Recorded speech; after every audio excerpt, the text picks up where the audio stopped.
Sa ngala ng Ama at ng Anak at ng Espiritu Santo. Amen. Ang pinakapangunahing kahulugan ng panalangin ay pakikipag-usap sa Diyos. Ang panalangin ay hindi pagninilay-nilay o pagmumuni-muni lamang. Ito ay direktang pakikipag-ugnayan sa Diyos. Ito ay komunikasyon ng kaluluwa ng tao sa Diyos na lumikha sa Kanya. Ang panalangin ay ang unang paraan ng mga mananampalataya para maipahayag kay Hesukristo ang kanilang nararamdaman at ang pagnanais na makipag-ugnayan sa Diyos. Halina at sabay-sabay tayong manalangin sa Panginoong Diyos na buhay. O Diyos na maawain, maraming salamat po at pinagkalooban mo pa ako ng buhay at lakas hanggang sa gabing ito. Ikaw po ang maghari sa aking buhay at puso at maano nawa ay bigyan mo pa ako ng kaunting buhay at lakas. At magamit ko nawa ito sa paglalahad ng mga banal mo pong kautusan sa mga taong nasa kalabuan. Ipag-adya mo po ako sa pakikipag-alit, kasakunaan at pagkakasala.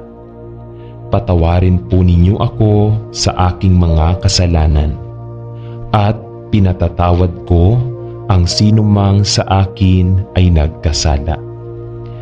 Ipinakikipagtipan ko po sa inyo, Diyos ko, na lalayuan ko at iiwan ang mga gawaing may kababaan. At ang buhay kong nalalabi pa ay gagamitin ko sa pawang pag-ibig. Una ay sa iyo at ikalawa ay sa aking mga kapwa-tao. Kaawaan mo po na magkaroon ako sa tuwina ng maliwanag na isip upang madaig ko ang tukso at mapanuto ako sa lahat ng aking alagatain. Kaawaan mo po ang mga espiritong hindi pa nagsisisi, nangaghihirap at nangangailangan ng aking tulong na pagkalooban ng pag-asa. Upang magsipagsisi, magsikap sa ikasusulong at magtamo ng lalong kaginhawaan. Salamat po sa inyo, mahal na ina ng sangkatauhan, mahal na protektor, aking mahal na anghel na tagatanod, at ibang mabubuting espiritong alagad ng Diyos. At ako ay inyong pinatnubayan sa lahat ng dako at sa tuwina, upang huwag akong madaya at malayo ako sa pakikipag-alit, pagkakasala at kasakunaan. At nawa ay ganito ang maghari sa akin sa bawat sandali at sa ang mandako ay mapanuto ako sa lahat ng aking mabubuting alagatain. Ilayo ninyo ang aking kaluluwa sa mga espiritu na may kadiliman at gawin ninyong sa gabing ito ay kayo lamang ang aking makapulong at makintal nawa sa aking alaala ang inyong mga banal na aral. Tulungan ninyo ako upang magkaroon ako ng lakas na maiwan ko ang lahat ng aking hindi karapat-dapat na gawain at hilig ng katawan at maghari na lamang sa akin ang mabubuting mga isipan at damdamin. At kahit manawari ay maging karapat-dapat naman ako sa inyong pagpapala. Ibinibigay ko ang papuri at pasasalamat sa ating Panginoong Diyos.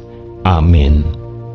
O Diyos, Ikaw lamang ang karapat-dapat ng karangalan, kaluwalhatian at papuri.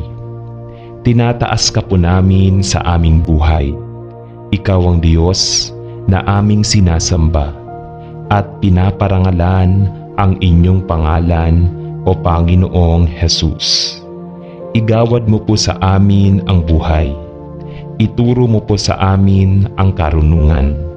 Ibigay mo po sa amin ang iyong kaharian sa ikapapayapa ng aming mundong ginagalawan. Panalangin namin sa iyo, Diyos, na sana'y magkaroon kami ng sapat na kalakasan upang magampanan namin ang aming responsibilidad bilang ama, ina, anak, kapatid, kaibigan at kapwa. Bigyan mo kami ng tuwid na isipan upang sa bawat sandali ng aming buhay ay walang ilalaman kundi ang paglilingkod sa iyo.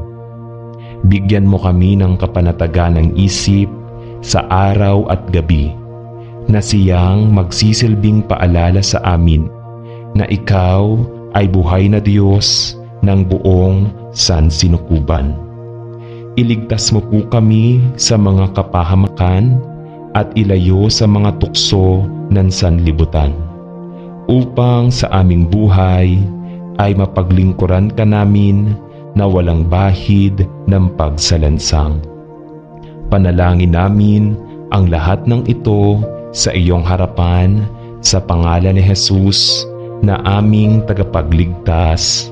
Amen.